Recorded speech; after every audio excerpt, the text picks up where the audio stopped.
kayaknya pakai kirisi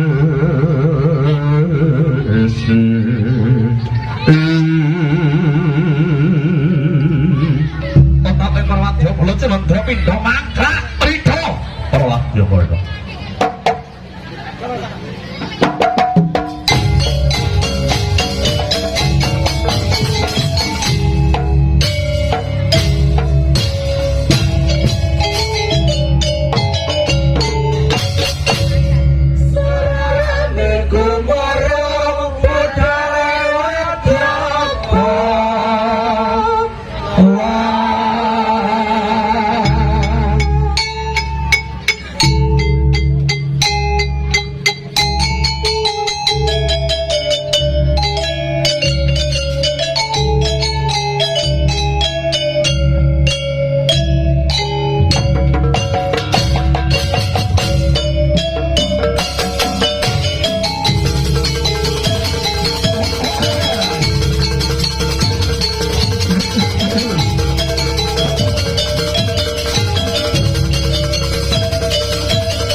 Kasihan. Dimas, Kakang Patih. Ayo boten dawuh. Lan kowe ora cileman. Nuwun kula tenang. Denane iki bungah jroning atiku. Ringahipun kados pundi? Denane iki kadhawuhan tamu kang agung. Nggih. Ya katangku dhewe ya Dimas Kayu. Nggih. Tak aturke panuwun ingkang tanpa pepindhan. Nggih. Kanthi akeh barang kowe. Nggih lho. Dinane iki iso melu ngrawuhi sasana ana ing Basudewi. Nggih, jawah sesami-sami. Mula Dimas, Wonten dawuh. aja nganti awake dhewe lali muji marang ngarsane Gusti Kang Maha Agung. Nggih. Kang sumayaning penyakit COVID-19 iki bentang sirna piye carane? Sumeblak ing pagebluk menika Kanjeng. Ya, kaya ngono. Nggih. Yen ta ana ular-ular kanggo para tamtama warga kang mapan ana ing Tegal Wagah kene coba aturna. Yen lo miturut kawula ingkang bagenipun para kadang-kadang para mitra saha sugata para mintuna brahmana wonten kendhat anggenipun memuji mring pakuasane Gusti Hyang Widi. Tansah nuwun mugi pinaringan bagas kesarasan saha tinebihna saking godha rencana citrakan ning pakuasane Gusti. Becik wasis iya kaya ngono. Sing tak padhang sing tak suwun marang para jineman kang papan ana ing kene. Nggih, pangestu. Dinane iki. Nggih. Dimas, Kados pundi Kanjeng? aku durung bisa imbal wancana kanthi akeh. Lho awit menapa? Pasewakan iki kudu ndang buyar. Lho kok enggal dipun bibaraken? Mula ana salah sawijine tata gelaring kabudayan sing ora disenengi. Oh, ngoten. Pranatan. Pranatan. Sing kirane wis ditokne kurang mungguh. Oh, ngoten nggih. Nyuwun Mas. Nggih, kados Ono pundi. penak tanggon wis bos sauntara. Bakal tak bacutke cumakan.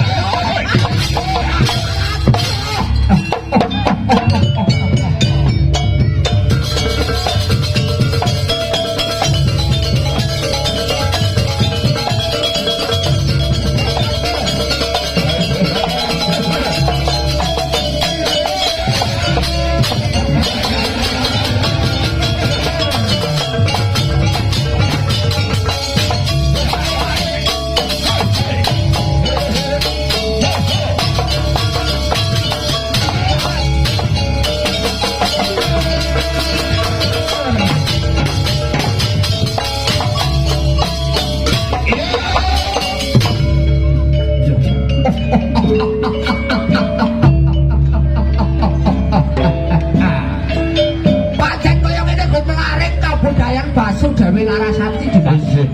Kula nyuwun menika Basudewi Larasati menika mijil saking laladan pundi Kanjeng? Saka Senepa Reja. Siliragung kabupatene tetep Banyuwangi. Oh, nggih. Sahandap panguwasanipun sinten Kanjeng? Raka Bagus Diyo. Oh, niku nggih. Bela Dimas. Iki kados pundi? Yen ta wis ngaweruh kaya ngene iki, kang semayane Basudewi tetep merdeka piye carane Dimas? Nggih. Lamun to miturut kula saking pepangge kawula Basudewi Larasati menika tansah nengenaken dhateng pakempalan paseduluran. Wah, kaya ngono lah. Perkawis sae menika nututi sing penting guyub rukune keluarga agung Basudewi Larasati. Pancen kaya ngono Dimas. Sing tak kadang mulai biyen nganti temekaning saiki. Nggih. Durung ana sing iso nyawiji seni budaya kuwi mau. Nggih. Mula ana ing parenggan iki minangka awake dhewe dadi sesulih. Nggih. Aja nganti gontok-gontokan, aja nganti bebeda marang sak padha-padhane urip. Awake dhewe mung titaking jalma kaya ngono. Tembung Jawi rukun agawe santosa cerah agawe bubrah. Bener kandamu Dimas. Monggo kalajengaken Kanjeng. Nges toke.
tumandan anggap banyak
Gojleng iblis lanat padha cecekan. Keparat. Dinane iki kowe pas padandane. Aja nganti kalah karo adya balamu. Yen to iki kapi kalah karo adya balamu bakal kemisinan kowe. Dengaran.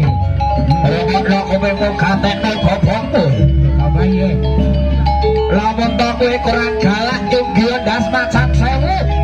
Kurang bulono, kurang bolos suwono, kurang gaman dedati, kurang sekti teguryo, kurang bojo gedhaan lho, Pak. Keparat kurang toto.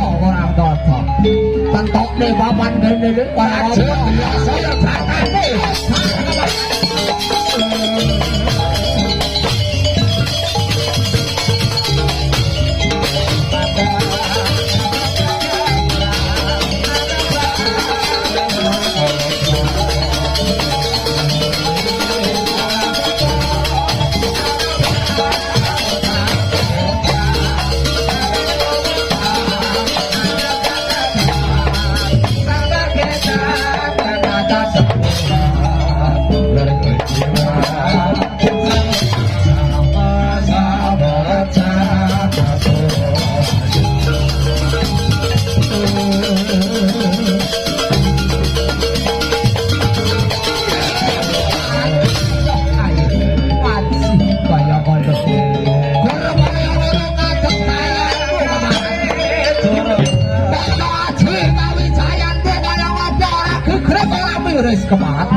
Sembarmu petak soroh mayuto sugi kendel bondo ali ini apamu kakak gede dhuwur gedemu cilik dhuwurmu cendek tungsuh wong kaya aku dhuwur nganti suruh pengiman bakas soroh aton dadi layan tatai jeli beras omahmu begitu biro kaya ngono sumpah ngedam tapi maju kemarat kelakan sumir wahandamu warat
Ayo maju